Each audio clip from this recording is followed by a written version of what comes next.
Nana Nerf, c'est le nom qu'elles ont décidé de donner à leur collectif. J'ai le plaisir de recevoir Maria, vous êtes photographe et vidéaste, bonsoir. Bonsoir. Kuntea, vous êtes musicienne et chanteuse, bonsoir. Bonsoir. Et Rita, vous êtes musicienne et chanteuse également, bonsoir. Bonsoir. Alors, l'idée, c'est des femmes, artistes, manageuses, techniciennes, son et images qui sont sur scène et derrière la scène, de vous regrouper sous ce nom de collectif Nana Nerf. Qui veut nous pitcher comment ce collectif est né? Alors, c'est arrivé fin 2023 où il y avait une table ronde où on était plusieurs femmes autour de cette table ronde-là et il s'est posé la question de qu'est-ce qui se faisait localement. Et il s'avère qu'il n'y avait pas d'espace commun où on pouvait se rencontrer. Et donc, il y a eu l'idée de faire une première rencontre sans savoir vraiment où on allait. Et puis, au fur et à mesure, tous les mois, on se rencontre une fois par mois toutes ensemble. Et donc là, maintenant, il y a un nom, on sait où on va, on sait ce qu'on a envie de faire tout ensemble. Et voilà. Alors, comment vous avez choisi le nom Nana Nerf? Alors, ça marche bien, parce que moi, je ne l'ai pas oublié. Hein. Ouais. Comment il est arrivé? Alors, c'est l'une d'entre eux. On a eu pas mal de propositions pendant toutes les réunions, sur les 3 premiers mois, je dirais. Et on ne tombait pas toutes d'accord, parce qu'il y a eu quand même un sacré flot de propositions, toutes plus... fallait que ça accroche, en fait. Il fallait pas non plus que ce soit trop... que ça insiste trop sur... Enfin, comment dire? Fallait que ça accroche sans être agressif ou sans... Voilà. Et du coup, le Nana Nerf, c'est notre community manager, qui fait partie du collectif, qui a proposé ça, en se disant, bon, je propose comme ça, mais... C'est vrai. Et en fait, ouais, c'était bon. Nana Nerf? Bah ouais, grave. Ouais. Et voilà, avec le petit Ève, le nerf de la guerre. Exactement. Voilà. Donc là, vous allez le 16 mai prochain au Barouf proposer une soirée avec votre collectif. Mais l'idée, donc vous vous réunissez régulièrement, c'est quoi? C'est d'échanger sur les bonnes pratiques, les tuyaux, de vous soutenir les unes les autres. Quel est le projet en fait? Je crois que l'idée initiale, c'était vraiment de se fédérer pour limiter la solitude, pour avoir une effervescence à plusieurs, pour partager des bonnes pratiques et puis partager des retours d'expérience sur obtenir des conseils de femmes qui vivent la même chose que nous, de femmes déjà. J'insiste sur le propos parce que on vit des choses parfois différentes de par ce genre, enfin, du fait de ce genre. Et donc de pouvoir s'exprimer librement avec d'autres femmes qui ont vécu la même chose que nous et qui pouvaient être force de proposition, de conseils et puis d'émulation artistique. En fait, c'est vrai que de se retrouver entre différents artistes pour enrichir notre réseau, notre pratique et encore une fois, que ce soit des femmes, donc ont absolument le même ressenti, le même vécu que nous par rapport au spectacle vivant ou à l'art en général, c'était primordial. Alors, et parler aussi des collaborations entre femmes et avec les hommes, évidemment, avec le public, avec les structures, etc. Comment vous êtes considérés, quels sont vos droits, etc. Est-ce qu'il y a aussi des femmes dans le collectif qui font, je crois savoir, qui font partie de groupes voilà, où il y a des hommes, même si vous vous réunissez entre femmes.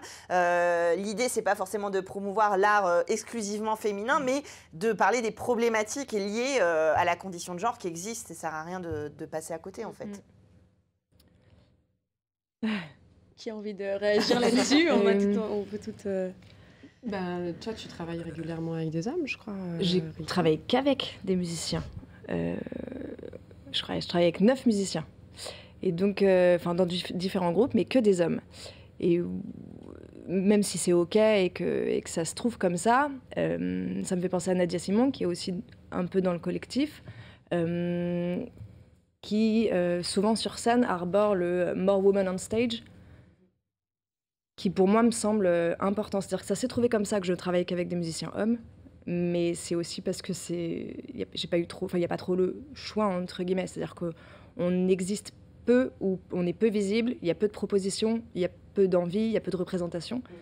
Et donc d'être ensemble et de se dire qu'est-ce qu'on fait en fait pour que ça change ou pour que ça se diversifie ou pour qu'on se donne le droit aussi, tout simplement.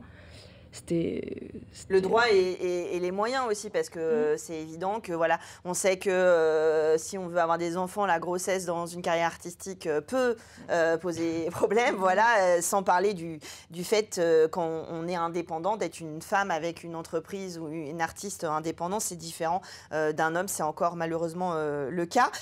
Donc le 16 mai, on peut participer au Barouf à votre événement. À 19h, on commence avec une table ronde autour des femmes de l'ombre. Alors, il y aura une technicienne du silo, Erika, Evan, qui est chargée d'action à Super Format, Hélène Jasmin, Culture du Cœur, qui aide les artistes au RSA, Isabelle Alary, je écris tellement mal que voilà, qui est bouqueuse à Syncope Prod qu'on connaît bien, Rosane Baudin qui est productrice, metteuse en scène et comédienne, et Lola Baye qui est artiste. L'idée, c'est justement de représenter ces différents métiers pour s'interroger sur comment on peut monter des projets, collaborer, quels sont nos droits et comment on peut monter tout ça. Oui, et puis l'idée, c'est aussi de mettre justement en lumière ces femmes de l'ombre, sans qui, artistes, nous n'existerions pas. C'est-à-dire que quand une personne monte sur scène, soit comme Lola que vous avez citée, elle est aussi sa propre régisseuse, sa propre technicienne, et du coup, c'est difficile parce que elle a un poids en plus sur les épaules. Soit, comme d'autres artistes, Rita, je crois que tu en fais partie. Oui, on en fait toute partie. Aussi, on s'entoure d'équipes qui sont dans l'ombre, qu'on n'entend jamais et qui ont des problématiques aussi. Et donc, c'est ça qu'on voulait mettre en avant. C'est-à-dire que là encore, parce que ce sont des femmes, déjà, ce sont des techniciennes. Donc, on les voit très peu. Et en plus, parce que ce sont des femmes, elles rencontrent elles aussi des problématiques de genre et on voulait leur donner la parole. Et vous avez tout à fait, justement, tout à l'heure parlé aussi de choix familiaux, etc. Donc, c'est aussi un des thèmes qu'on va aborder sur la vie à côté. Qu'est-ce qu'on fait quand on est maman et qu'on doit tout faire ? Qu'est-ce qu'on fait quand on est maman, qu'on est technicienne, qu'on part en tournée ? Et puis tous les problèmes liés à nos boulots. Exactement. La charge mentale des artistes, en fait, ça existe évidemment. Les femmes de l'ombre et peut-être comment elles s'organisent avec les hommes de l'ombre, s'ils veulent bien y être, ça c'est un autre souci. À 20h, il y aura un premier DJ set. Et puis à 21h, il y aura... justement une petite représentation sur scène de 13, je crois que vous serez 13 à passer sur scène. À la suite, exactement. Donc il y a Lola Baye, Azurite, Heidi, toi, Rita, on va t'entendre, moi apparemment aussi. Il y avait de la musique, du chant, une clown, claquette, théâtre, violoncelle, enfin voilà, il va y avoir un peu de tout pour montrer aussi évidemment que les femmes sont partout, même si on les voit pas toujours, mais en tout cas elles sont bien présentes. Et puis on refait un set de DJ après à 23h. L'idée c'est évidemment d'intercaler, de pouvoir venir à votre rencontre, peut-être aussi des artistes ou des femmes de l'ombre de ce milieu-là, de vous rejoindre à cette occasion. Comment ça fonctionne, comment vous vous fédérez au sein du collectif Nana Nerf ? Comment on se fédère ? Comment vous allez vous réunir ? Est-ce qu'on peut vous rejoindre si on se sent concerné par la problématique ? Si toute femme dans et autour du spectacle vivant est la bienvenue dans ce collectif. Là, on est en train de se structurer en association, là, pour le coup.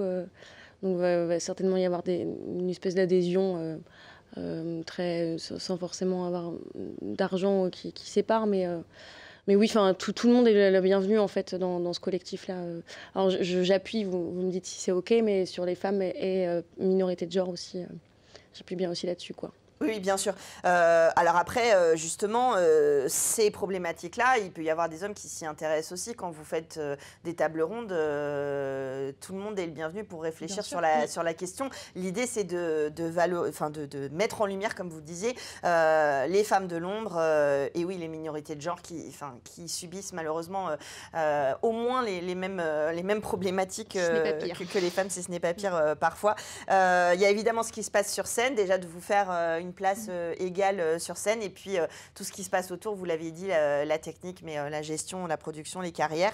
En tout cas, c'est un beau projet. Malheureusement, ça ne devrait pas exister, donc je suis un peu gênée de dire c'est un beau projet, mais en tout cas, c'est un projet important. C'est bien qu'il y en ait un sur le territoire sartois et au Mans. On vous retrouve le 16 mai au Barouf à partir de 19h, donc pour la table ronde. C'est ça. C'est ça. Et puis, n'hésitez pas à redire à toutes les artistes et tous ceux qui font du spectacle vivant en Sarthe que la place est disponible à Culturel pour venir présenter leurs œuvres. Évidemment, je ne fais absolument pas de distinction, voire peut-être des fois je fais du féminisme positif, je ne sais pas comment on dit. Merci en tout cas toutes les trois d'être venues sur le plateau nous parler de ce bel engagement Nananer. Ils vont nous proposer aussi, je suis sûre, de super soirées. Donc ça nous fera une programmation en plus sur le Mans. Merci à toutes les trois. Et puis nous, on part direction Saint-Sénéry pour les rencontres fin mai.